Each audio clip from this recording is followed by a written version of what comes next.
Duty করবে এই পোশাক পরে মমতা পুলিশের সিভিক ভলেন্টিয়ার। বলেন নাম বলেন না ভাই।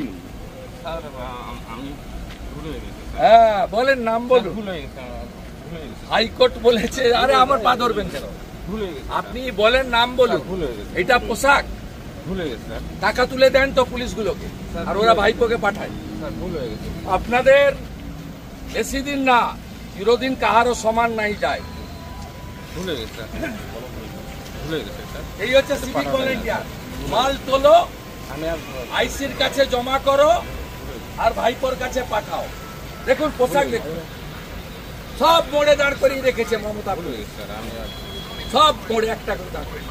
আপনাকে বলি, ওই সিভিক ভলেন্টিয়ারের নাম হচ্ছে নির্মল রায়। নির্মল রায় তৃণমূল কংগ্রেসের অঞ্চল কমিটির সদস্য ধূপগুড়ি। তিনি একটা টি শার্ট পরে casually, without dress, without I card, তিনি গোটা রাস্তায় এইভাবে মমতা পুলিশের তোলা তোলা সিভিকদেরকে দাঁড় করিয়েছেন। সব তৃণমূল। ওই ছেলেটা তো আইডেন্টিফাই হয়ে গেছে, নির্মল রয়। ও ডিআইপি তে কাজ করে। ডিআইপি তে তো সিভিকের কাজ নয়।